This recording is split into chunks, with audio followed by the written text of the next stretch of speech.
Okay, imagine for a second that everything we've been taught about poverty is just backwards.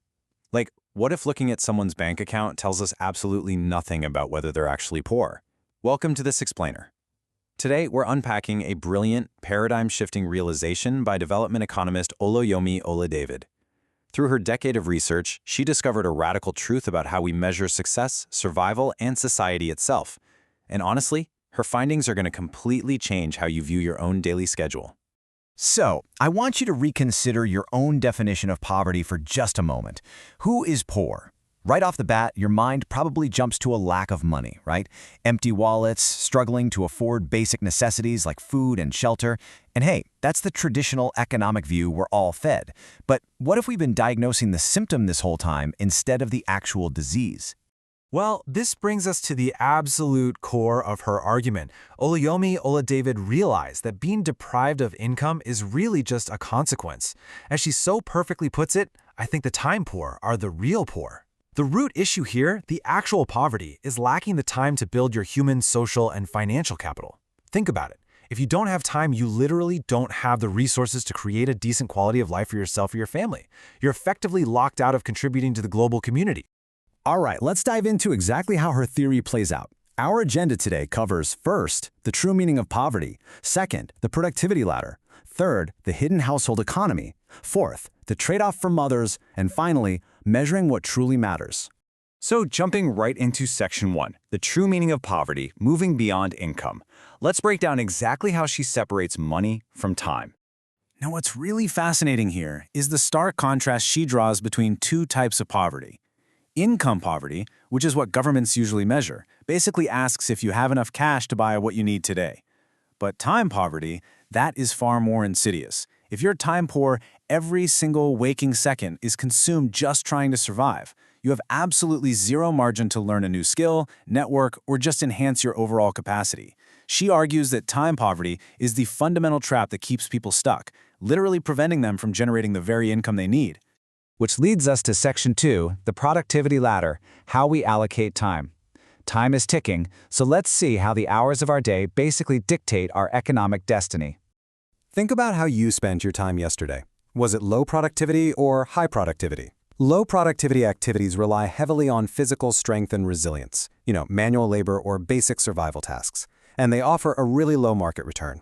High productivity activities, on the other hand, draw on your intellectual capacities and command a much higher economic value. She points out a pretty devastating reality here. Time-poor people in developing countries are overwhelmingly burdened by low productivity activities throughout all their conscious hours. They simply don't have the luxury of time to switch sides. And this brilliantly illustrates her concept of the tabula rasa, or the blank slate. We all start our productive lives doing low-level tasks. But to move up that income continuum, an individual has to make personal choices to invest their time, knowledge, skills, and experience. You basically have to transform your own capacity over your life cycle. But remember, if you're time poor, making that investment is nearly impossible because your slate is already completely full just dealing with survival. Okay, let's slow things down a bit and move to Section 3, the hidden household economy, the blind spot of economics. This is where her insights become incredibly profound and honestly, deeply personal. Think about this definition of household production. It's the successful production of well-adjusted individuals through a hidden curriculum, informal learning, and values training. I mean, it sounds like a factory, right? But it's the home. Society relies entirely on this hidden curriculum to create functional human beings.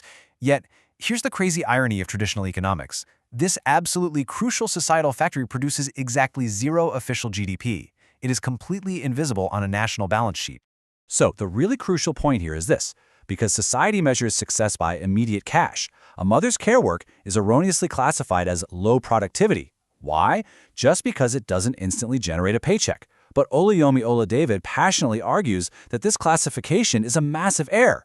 This care work actually holds astronomically high future returns for the entire global economy.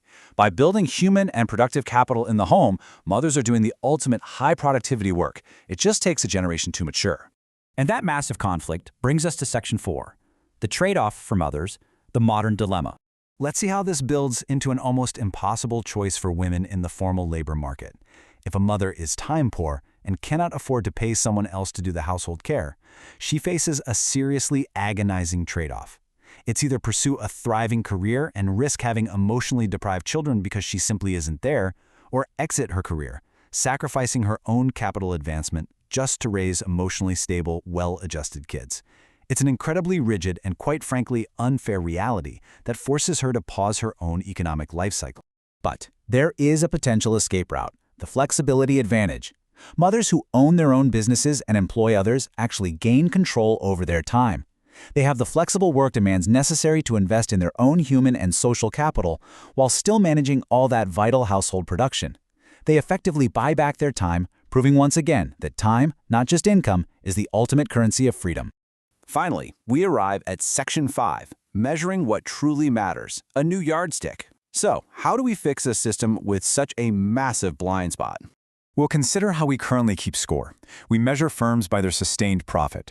We measure governments by social welfare returns to the citizenry. And we measure the macroeconomy by GDP growth. Notice what is glaringly absent: the household. The very foundation that produces the humans who run those firms, elect those governments, and generate that GDP is entirely missing from our traditional metrics of success. So I pose this critical question to you, directly from her research.